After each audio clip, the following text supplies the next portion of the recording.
the 116 Live here on Holy Culture Radio, Sirius XM Channel 140, man. Shout out to everybody that's tuned in right here, right now. As always, my name is Mia Evans, one of your hosts here. And as always, got the one and only Ace Harris with me.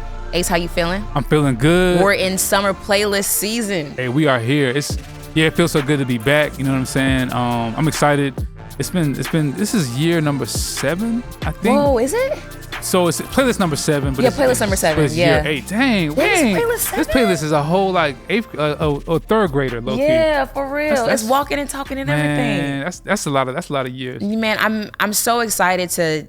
One, for everyone to consume the music again, see how everyone's reaction's been to it. But I love that we get the chance to dive into everyone who's a part of it. Not even just artists. One thing that you were talking about offline about just giving even producers a voice as well. I think you're the best person to intro our guest. No, for sure. I'm excited because these are my dogs right here. These folks been holding me down like on so many projects lately these past few years. So give it up for the amazing.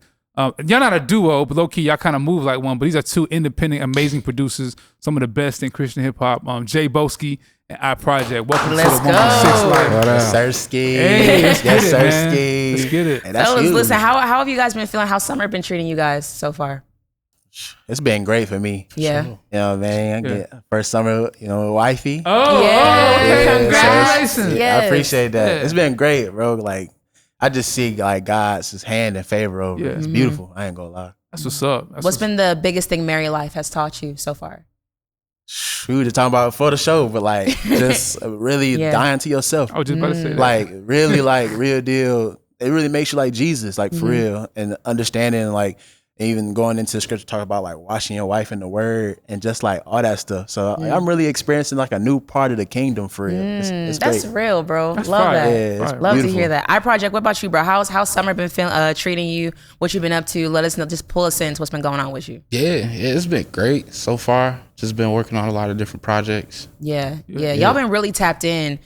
Hearing y'all's music. I Project, the first time I heard yours was I think West Side Nights 2 with Breeze and things like that. And Boskie, been hearing you, things of that nature. I'm curious because I was talking to somebody the other day talking about because summer has an interesting way of kind of creating a soundtrack and talking about like legendary times during like summer years and things like that. Like someone was talking about how summer 16 was such a legendary time in music. For you guys, has there ever been like a legendary time era in music as producers that like really grabbed you sonically, always just left a mark on you?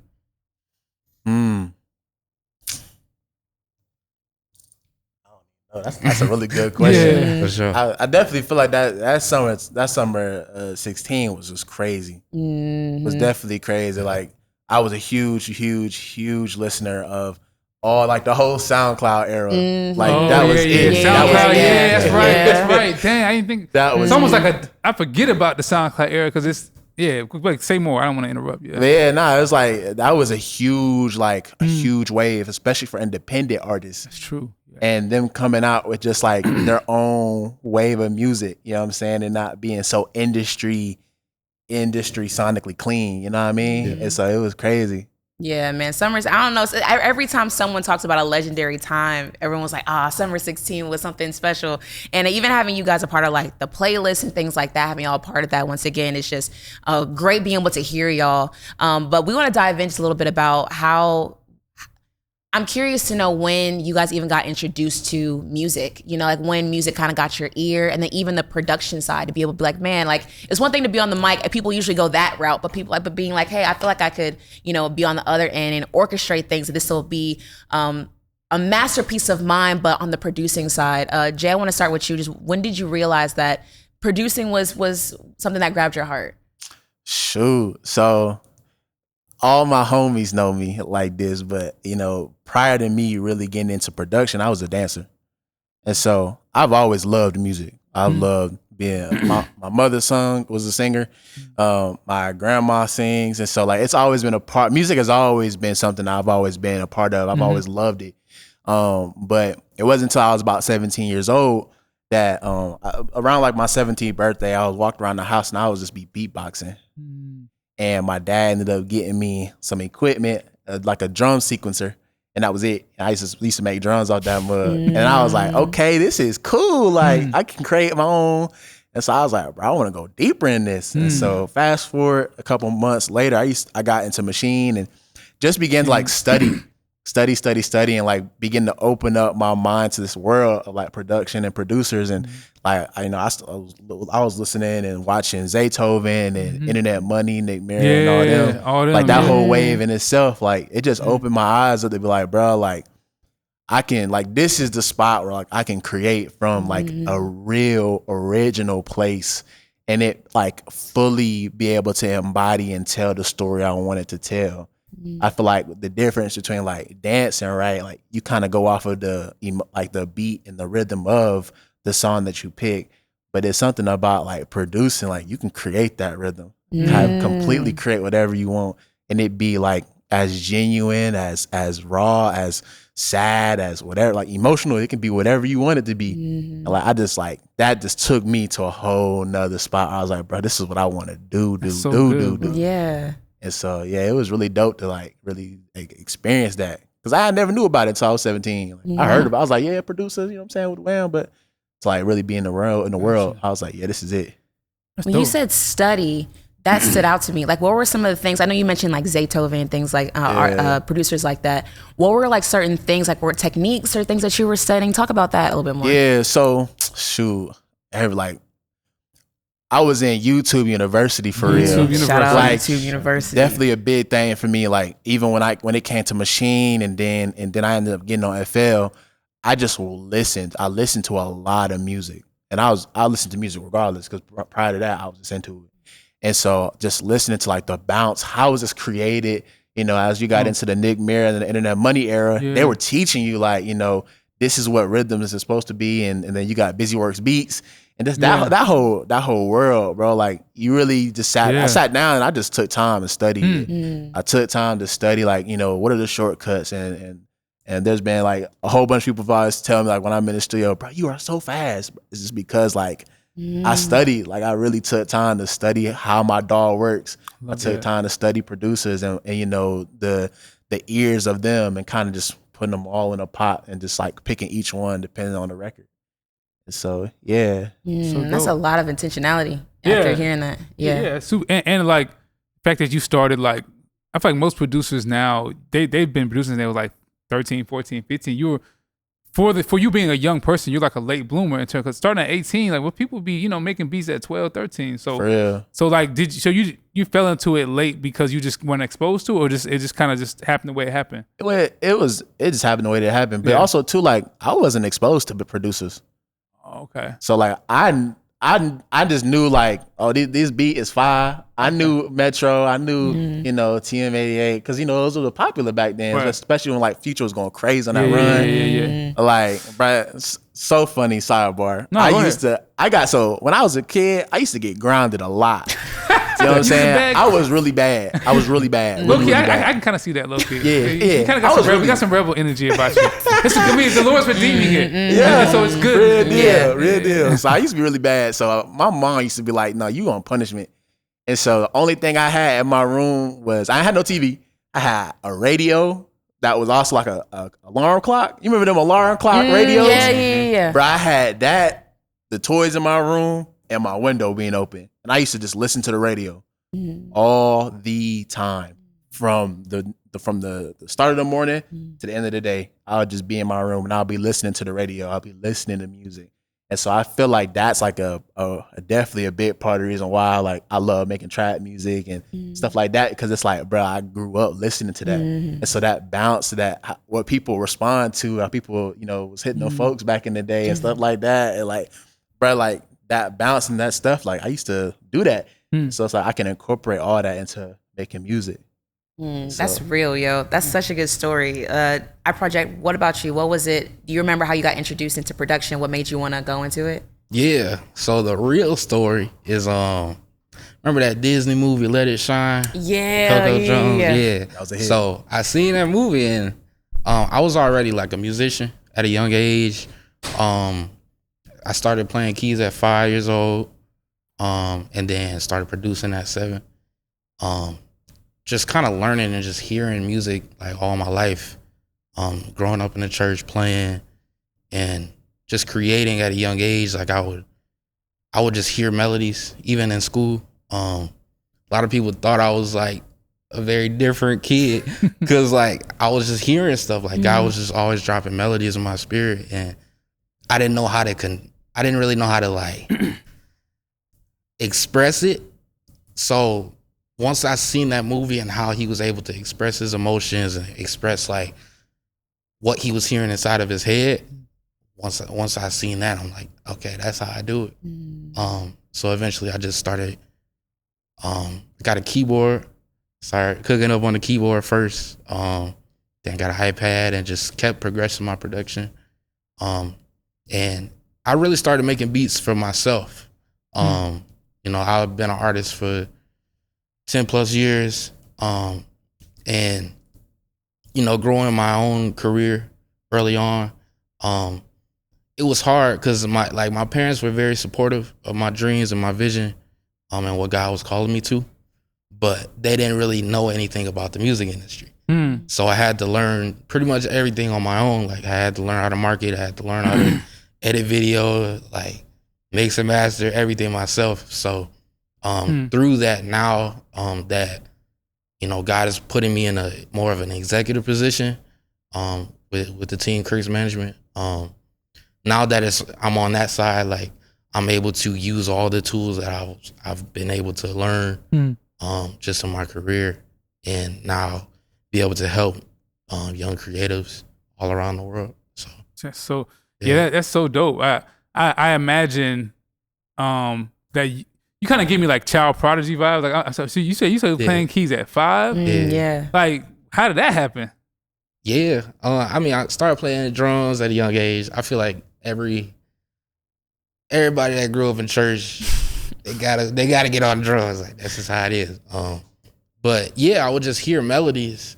Like I would just be all around the house just singing melodies, and God was dropping melodies in my spirit. And my dad ended up buying a keyboard when I was 5, and he bought it for himself. Then my mom was like, "Are you gonna play this?" And he never played it. And he gave it to me that day, and it changed everything.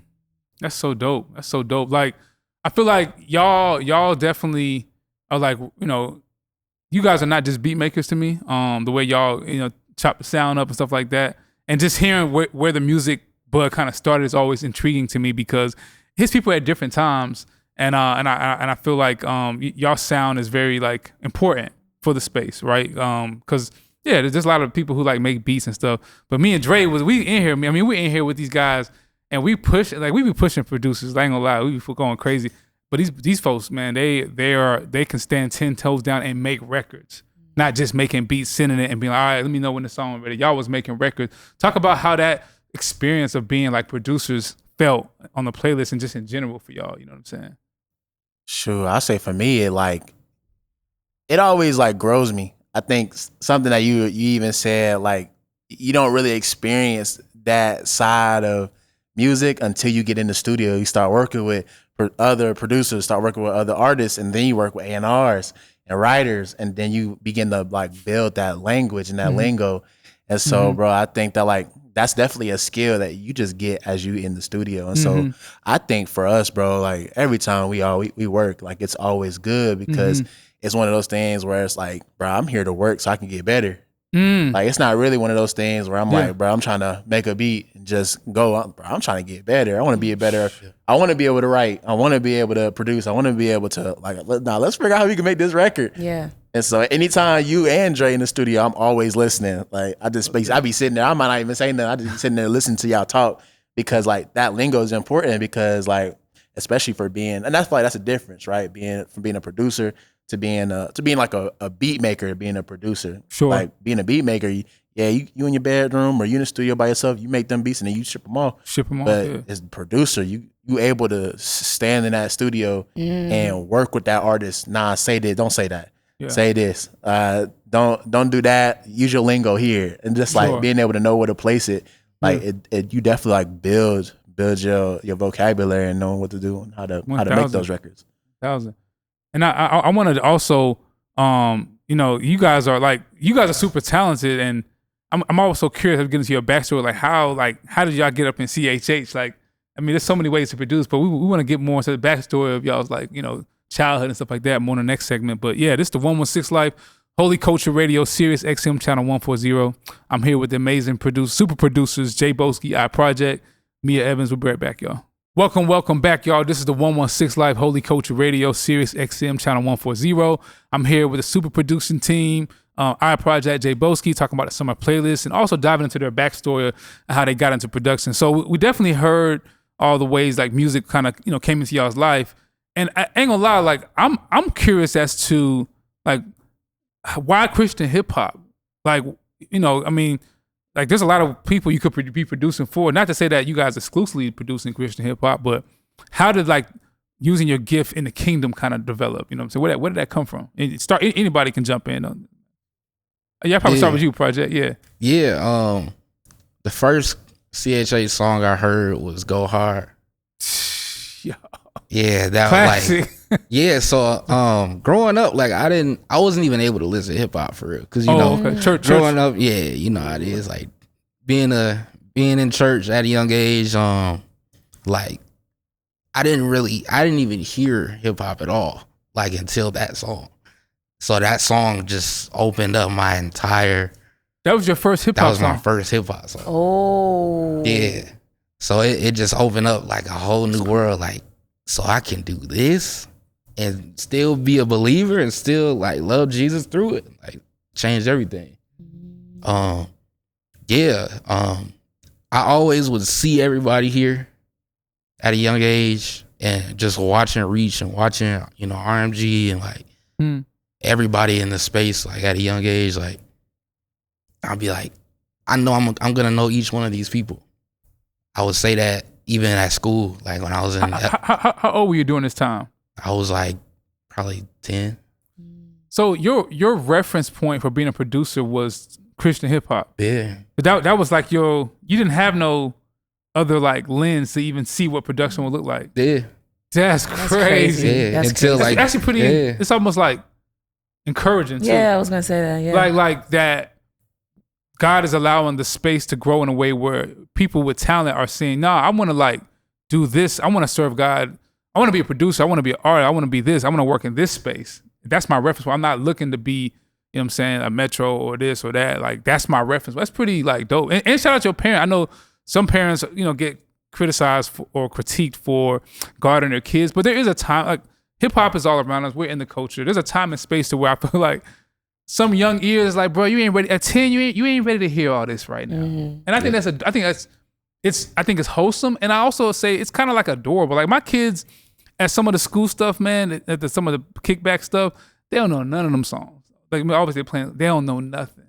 And I think I'm withholding, and at some point culture's gonna be around us. So I'm not like, putting a tight cap on it like never, but I just feel like 9, 10, 11, 12, those are impressionable years where that content can really take you to a place where you're not ready for. And so talk about how you felt during that time. Did you feel like, man, I'm being sheltered? Or did you kind of just understand this is how my family is being set up right now? Like, I really just didn't know. You didn't know? Oh, they had a tight. Was you homeschooled or something? Like what? Yeah. Actually, got it. That's but I wasn't homeschooled. Close the door. Right. So I was homeschooled after that though. Oh, okay. So I was homeschooled when I was 5th grade. My mom pulled me out of school because the Lord directed her to do it. Gotcha. But yeah, like with CHH, like after hearing that song, like I just was starting to download information from some of the other music that was out. And just hearing it, I'm like everybody that I've met here now, like I seen it at a young age. Like Trip Lee, that was my first concert ever.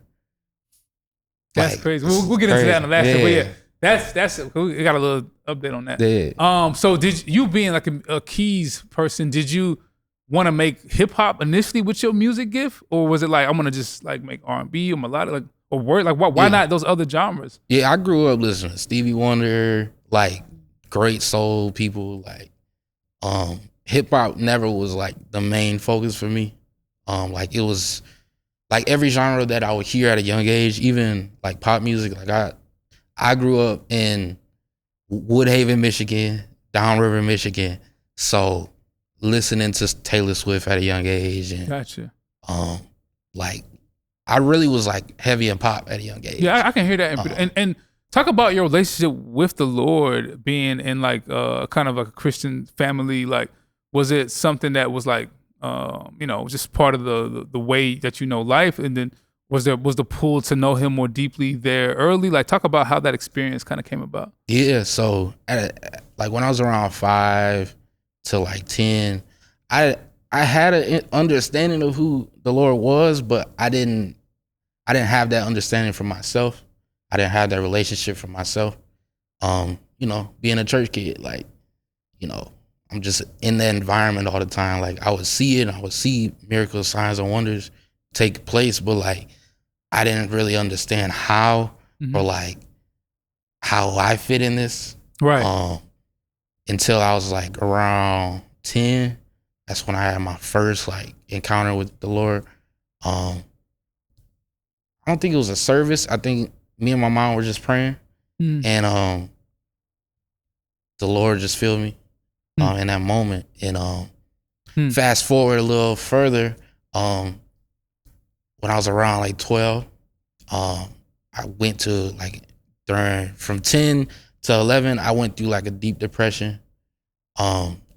Just I don't know. It was the enemy was really just trying to trick my mind into thinking that I wasn't worth anything. And it came to the point that the enemy was trying to tell me to go in the kitchen, get a knife, and stab myself in the heart. And it got to that point, and the Holy Spirit, when I was halfway to the kitchen, the Holy Spirit said, "Turn around, go in your room." And when I closed that door, like the Holy Spirit just hit me in that moment. And ever since then, it's like I've been just living for the Lord. And He showed me so much in that moment. He showed me a glimpse of everything that I'm doing now and everybody that I'm working with. Like I seen it all. Like that's why, like, every artist that I'm working with now, and the opportunities that are here, like I seen it. I already seen it. Like the Lord already showed it to me, so I'm just walking in it now. Yes, I do. When I'm around our project, I always like. First of all, I was introduced to him through Big Breeze. Shout out Big Breeze, and this is like 2021, 22. He was like, "Yo, this is producer. I know you always like to kind of be up on like some of the younger producers." He's like, "Yo, this is kid. You gotta." And you were, I think you're probably like 17. You was young. You young now, so you was young back then. And I was like, and so when I got around you, I heard of me. I did sense like there's a certain like light. I don't want to use the word anointing in a way that people don't doctrinally understand, but I did feel like there's something about this kid that just feels unique, special. God's hand is on him in a way that I can't describe. And I can see how people in your school probably felt like, man, this kid different. But I feel like that difference is like your superpower, which is a reflection of God's hand on you. So I just want to encourage you to embrace that walk in that. You ain't got to be nobody else. Everybody else is taken. You know what I'm saying? God made you who you are, and I sense that when I'm around him. Like, yo, this is it's like a unique anointing on you that I've sensed and gleaned from. So yeah, keep killing it, bro. I love it. Boskie, what about you, man? How was your experience with like? What was your first introduction to Christian hip hop, and how did your production lend you here? Yeah. And whether like how that seed get planted? Shoot. So I'm trying to make this story real short. We sit back. We go ahead. Hey, Yeah, you got. So when I was younger, my dad was the one that was going crazy with music, hip hop. And then he ended up getting saved and completely throwing away all his music. And where you from? Location? Where we at? Is this Georgia? This is in Columbus, Ohio. Yeah, right. So I'm Ohio baby. You know what I'm saying? Buckeye baby. You know what I'm saying? Shout out LeBron. Yeah. So that's why it's kind of weird. You know what I'm saying? That we always be locking in. I told him that we could be good. Just when Michigan and Ohio State play, I don't want to talk to you that day. So, but it's still love. Anyways, He had to throw it out there. But so yeah, my dad ended up getting saved, and he ended up throwing away all his records. And I want to say that I was about 10 years old when he began to really go crazy. And I might have been a little older, a little younger, but I want to say around 10 years old, he really started going crazy with just Christian hip hop. Cray, Andy Mineo. He always used to play Aha Gazelle, Paris. Shout out Aha. And so like my pops just like once he went to Christian, he was like, bro, I'm never going back. And so he just constantly kept showing me more music. There was one radio show that he used to always, actually it was Rapzilla's like their like weekly like mix. He would play that all the time in the car. And then, you know, when we started doing like the whole health journey with him and everything, he was playing hip hop music all the time. And so that began to introduce me to it. And I was like, okay, like, cause you know, I was already like, as I was getting older and older, I was already exposed to secular. So you had that radio going. Yeah, so I had grounded. You was tapped in. Yeah. So I was already there. So I was kind of listening to both and being like, bro, what's the difference between this one? And as I began to listen more and more, I began to see, and as I got older too, it's like, bro, the content is just so much better on this side. And so, it's just like I got introduced to it that way. And then just like as I got into making beats and stuff, I was like, bro, like I'll definitely say this too. Like when I first got into really going hard with Machine, there was a really big same moment, bro. Like we moved from Columbus, Ohio to Overland Park, Kansas. And I knew nobody there. That was a new spot, a new place. Only thing I had in my room, I got the video on my Snapchat to this day because I look at it. Like I had an air mattress and my computer and my beat pad in an empty room. And that was it as I came into Kansas. And so like during that time, like, and this was really my junior year of high school for real. And so my junior year of high school, like I just worked on that for mad long. I really had no friends. So I locked in, just made a whole bunch of beats. And it was to the point where like I was making beats in my closet.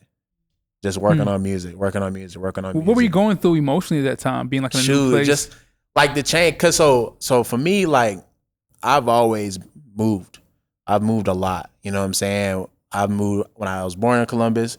But then, you know, around my 6th grade year of middle school, I moved to Georgia. I came here.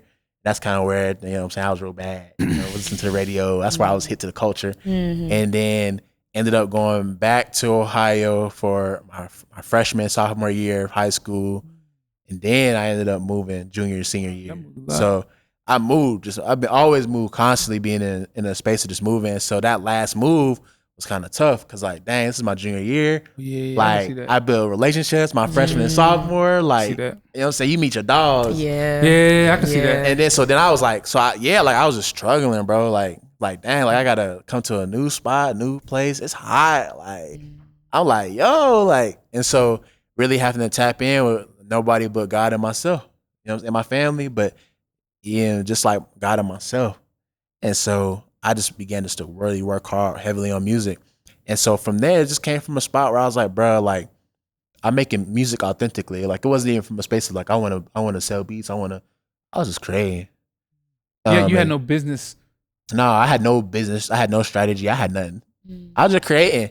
There's something beautiful and powerful about that though. Yeah. Like that innocence of I'm giving God glory through creating something that He's created in me. For sure. And it's like, and there's no I'm not looking for no expectation, no and there's no like that exposure, that like being exposed to the business side, none of that stuff was there. Artists. So I was just, bro, I just thought just making beats was cool. Like I'm about to make beats. You know what I'm saying? And just be able just to hear what I'm going through and put it in that. Cause I'm not really much of, now I am, but I really didn't know how to communicate my feelings and where I was at. And especially like my relationship with God was like, I've always been in church. You know what I'm saying? I've been in church forever, but I never really had that relationship with Christ. And so in that, like, it was just like one of those things where I was like, okay, like it's me and you, God, like it's me and you. Like this is my filter in which like I mourn, I cry, I do this stuff. I just filter it through there. And just really spending that time with God was really something that built me. But it really wasn't until later that when I went to, after high school, I ended up going to ministry school, and then ended up getting locked in with a group of fellas, and like they're my best friends now. You know what I'm saying? And just working on music like that to where it was for the gospel, it was for the kingdom, and then getting exposed to it like that. And so, and like now I got the blessing, bro, to be able to like to work with all the people who my dad introduced me to in CHH, I worked with. Only person I haven't worked with is Lecrae and Triple E and Andy Mineo. That's crazy. But everybody else, I work with AHA. My dad is a huge D1 fan. That's crazy. I work with D. I work with Few. I worked with Paris. AHA. So like he was like, bro, like it's crazy now. Like I think what's so fire about this is like hearing how like the generationally like Christian hip hop is it's the time like it's grown in a way where their fathers now putting their children onto it. Yeah, it's kind of surreal for me as I'm sitting. I'm like, what in the world? What your dad was bumping AHA, bro? What the, but I've seen the generational seeds of that, of like being faithful to this culture that we call, and this is why this what we do is important to give people remnants of culture that allows them to know how to like like reflect the kingdom in their cultural context, which is like what hip hop is always about. So I think that's really powerful. When we come back, man, I want to hear like the latest of what y'all cooking and how this story has unfolded and kind of fast forwarded to now. Some of the great things y'all doing in the space. Yeah, this is the 116 Life, Holy Culture Radio, Sirius XM Channel 140. Jay Boskie, our project, Mia Evans, Ace Harris. We'll be right back, y'all. We're back here on the 116 Live here on Holy Culture Radio, Sirius XM, Channel 140, Ace Harris, Mia Evans, talking to the super producers who are part of the summer playlist this year. Fellas, what was it like being a part of the playlist this year, being able to produce? I know our project, you were also a part of one of your songs as well, but just being a part of the whole process, letting Ace and Dre bring you guys in. Talk about what that experience was like for you guys. Hey, bro, it was great. Like, one thing I love about coming to Reach is like they have like, okay, we want to do this, but bro, be free. And like, bro, that's a producer's dream, bro. It's like just to be able to make music. Like whatever comes from it, bro. Let's make it as great as it can be. We can make the lane. You know what I'm saying, do something like around this, but be free in that, bro. It just is amazing. And so it was so much fun. It's so much fun, and it's a dream come true. You know what I'm saying? Like for somebody who, as we talked about earlier, like growing up in this, and you hear all these records come from this place, and then you come in this place. It's like, bro, it's an honor. Like it's an honor to be able to be called, and like Ace hit me and be like, yo, I need you to work on this. I'm a hop to it, like because it's like this is an honor, real deal. And so it was fun, bro. It was super fun. Yeah. No, it was great for sure. Like we were just locked in. Like that's what it was the whole week. Like we were just creating whatever God was telling us to create in that moment, and of course, like we had to make tweaks and things like that, to make the songs the best that they can be. And Ace and Dre really like took it to another level for sure. Yeah, it took care of us. Yeah. I mean, it was fun. I think locking in. The word I like to use is like it was like custom cooked, like meals that were prepared from the ground up. Like I remember seeing like the even like talk about Glory Fall for a little bit, Boskie. Like it was you and Mizo, but that beat came from scratch, right? Was that from the like that wasn't like a brought in idea? Nah, it was completely just cooked up. So I got a homie who like I've been working with, bro. We've been locked in since COVID. Oh, I didn't know that. Okay. We met through a mutual friend, a producer friend, but we were cooking up over Discord, and we just built a relationship, and we were talking since COVID. And he ended up moving down here, so we work on it. We work on a lot of stuff together, and so we ended up coming in. And I was like, bro, we need to work on something. Like we need to make something crazy. And I told him Mizo gonna be here. We need to make something stupid for the playlist. Like we gotta put a stamp on it. And he was like, all right, bet. And so I just loaded up some horns, and he just went and he just started playing. And I was like, yeah, like it's there. And so from there, just I took it further, added the drums, and bro, we just cooked it, bro. Made it as big as it can be. Yeah. And it's just then like the switch ups, bro. It's just crazy, but like, bro, it's just like that's the switch up on Fuse beat, crazy. Oh, bro. But that was during post. Like, that was so fire. It's y'all understand producers like those moments that you just like, bro. I want to just like tweak this beat out. if this is gonna be a second verse, bro, I want to just like do something, like do something different, like.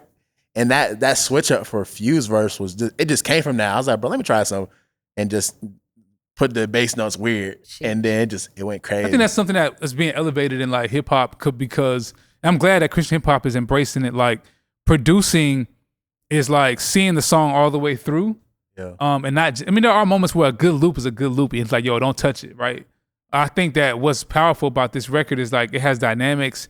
It's almost like produced like a pop record, low key. It's like it's got switches and sections and all these things. And I think sometimes the genre hip hop doesn't get enough credit for the production value.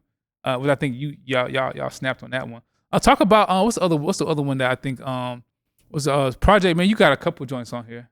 You all over this joint. I ain't gonna lie, like because you talk about how you produce and you also like write hooks and stuff. Because I think that's important for people to know. Because I mean, first of all, Project sends me a lot of music, y'all. Like I get a lot of beats from producers. I get like a folder of loops and with hooks on them from Project like literally once a month, if not more than that. Talk about how your touch point as like a producer and songwriter and hook writer like adds value to whatever you do. Yeah, I feel like that's like everything for real.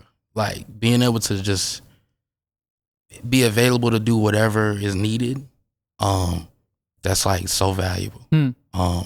Like God told me like 2 years ago, start like, cause I didn't really know what a melody was. I had no idea. Shout out Pooh Beast. Pull your food for this one. He told me, hey, send me some loops. I'm like, what is that? And he was like, just take the beat off, like take the drums off the song and just send me the melody. And since then I've made probably like 3,000 melodies and 1,500 of those had hooks on them. Yeah. I'm trying to process That's not a light number. I'm trying to process how to that's a work ethic of like crafting, which is really powerful. Yeah. Even what you Boskie was saying, I think sometimes in the hustle of production, people get so caught up in like trying to land. Well, bro, you just gotta fold her up and create. Yeah. Have it like just cook, create. Yeah. God will direct the ones that are supposed to go where they're supposed to go anyway. For sure. But if you ain't got no like, you know what I'm saying, like archive for people to even pull from, the archive almost a lot of times sets you up to be discovered to where, and the stuff you even archive may not be the one that's going to be but just having that, because I low key, when I need loops and stuff, I'm going to our project folder first, y'all, because he got so many and I know you like homie and you're dope. So like, just like that context of having that. But talk about like the loops that you did, even like on this song Work Together that came on the project. Talk about that. Yeah, that one, I was cooking it up, like, it was like really slow. So nobody really understood what was happening at first. Cause it was like 60 BPM and I recorded all the layers and stuff before everybody was in the room. And you did that at Reach, that idea? Yeah. I didn't know that. I thought it was okay. Like right when you walked in. That's crazy. For sure. Yeah, but it came together for sure. Just added all the different elements.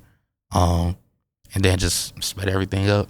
What inspires your writing on some of those hooks and stuff? Like the Holy Spirit. Like he'll just tell me exactly what to say. Like I have a lot of records even coming out like that, you know, in all different genres of music, and the Holy Spirit just told me what to say. Like in that moment of me creating, like that's the thing, like every time I create something, like I don't really know what I'm about to do. I have no idea. I'm like, Lord, I don't know what I'm about to do. Do what you do. Yeah. Tell me what to do. Cause me on my own strength, like I can't do it. I think that's really, really dope. I think that record is special. Talk about one of my favorites, Pop Out. Trendsetter, Big Breeze, and Keon. Yeah. Talk about that, how that came about. Yeah, so that beat, I made it in 2 minutes. Okay. The original All right, beat. podcast is over, y'all. Nah, for real. I'll see y'all later. I made it in 2 minutes, like a month before the summer playlist camp, and I was like, this is crazy. Like when I made it, I'm like, yeah, this hard. So then we ended up adding post-production, and it came together for sure. I love that record because in a world where, like, in my opinion, trap music and culture is getting a little redundant and sometimes boring. Yeah. That's a really quality cooked track. Like that's a real, like, I feel like that record content is from the kingdom. You could put that record on Rap Caviar. For and it sure. would slide most of them. It would kill most of them joints. Yeah. Like it just, that's how good it is. So I'm just so proud to be like, nah, actually CHH is actually making better trap music than the world right now. Yeah. Good deal. You know what I'm saying? Like for real, 10 on that. no, like that's crazy to me. Yeah. It's got this like killing, crushing. Anyway, talk about like your process, our project. Like, is it melody first or drums first? Like, what kind of drives your process production wise? It's whatever I'm feeling. Sometimes I'll start with the drums, and then God will give me the melody. But Gotcha. but most of the time it's the melody. You've been playing keys since you was 2 years old. Got it. Yeah. What's the other record they did on the joint? Let's talk about Stepper. Yeah. Really quick. Hard. I'm trying to find the right words to say. And y'all co-produced this one, which I think is great I want to hear y'all's insight, even how y'all produced it. And I love that you love bringing producers on, just because I think it's important for people to see all sides of how everybody plays a part in music. And the way you guys are able to explain sonics and loops and different things of this nature is so enlightening to me, because with me not being musically inclined, I don't know the right words to say. I just know for me, I know how it makes me feel. Right. And hearing how Steppa feels, this just feels like the playlist has things for everyone, of different backgrounds. This one feel like it's for the hood. Yeah, ain't gonna lie. You know, like this feels like ain't gonna lie. Real spit. this feels like it's for the YNs. You know what I'm saying? Like it just feels it's hard, bro. It's so hard. Please talk about, and those who know, don't judge me for saying that. For the Water Boys. They're right. What was it like co-producing that? How did that come about when it comes to Stepper? Bruh, we literally made that like, I wouldn't even say it was like, that was like 15. Yeah. That was like 15 We minutes. did that on Discord. We did it over Discord. When you hold on, when you say I may be showing my age, but when you say how y'all making beats on Discord? Bro, Discord, like you can share your screen. You can get into a party. You can share your scring, share the audio and everything. Whoa. And so when I think it was when Nine sent me the files, bro, I literally FaceTime P. I was like, hey, bro, it was like 11 o'clock at night too. 11 o'clock. I was like, bro, we need to get this joint done for Reach. And then he was like, all right, let's hop on a Discord call. Yeah. And so we hopped on a Discord call. Mm-hmm. I did the drums. Yeah. He went hopped on the Mellotron. Yeah. Just did a whole bunch of crazy stuff, added together, called it a day. Yo, that's so far. And shout out Samba Beats too, who Samba was crazy. Who kind of kicked off the original idea. And he's another producer. He sends me beats every week, and I'm so glad he's able to get one finally with us. But yeah, that junk is like cooked. It's just it's well done. So I want to ask y'all another question, like in terms of the space. How do y'all feel like the production has been elevating in Christian hip hop in light of like the years that's been happening before? Like, what do you think production value is right now in the space? You know, sure. I feel like I feel like we going up right now. Like, and I think now we're in that space where producers are really starting to take the craft serious. That's a good one. I think for me, and I speak for P too, like, bro, we own this. Like, we aren't just some producers that make Christian music. Like, bro, I'm a Christian first. Like, I really am about it. And so, like, when you own it, you own it. And so it's like, nah, bro, I want to make the hardest record it could be. I want to take it there, bro. Like, I want it to be the best it can be. And so I think, like, coming from that space, like, it's the producing the music is elevating because the producers are starting to own it. When you say own it, can you help clarify what you mean by that? Like, yeah, so like what I mean by saying own it, it's like, bro, I'm taking pride in this. Like, this is mine. Like, and this is what Christ is doing, so I'm doing it in excellence. Gotcha. Like, excellence. Like, I'm not taking nothing less than excellence. You're not taking it lightly. Not taking it lightly at all. Because soul's attached to it. And so it's like, now, like, you know, and we talk about it all the time, like, bro, we not, like, for me, I refuse to be a reason why somebody turns off Christian music. Like, my part being a producer, because I want to throw something together and be lazy. No. God says like, bro, I'm gonna be excellent in this. I'm gonna serve God with my gift well. I'm gonna serve the artist well, and bro, I'm gonna make something crazy. I want something that go crazier than what's in the world. Yeah. I mean, what we got is better than the world. You know what I'm saying? But I That's feel so like well now we said. at that spot where we can be like it's Yeah, there. it's ain't gonna lie, it's hitting a little different these days. It's Yeah. really That hunger there too, though. We hungry. I think that's another thing. yes. And when you say what is that hunger about, and what is it for? What's driving that hunger? I think for me, Like, what's at stake? yeah, bro, people's lives. I like for real, like folks' lives, bro.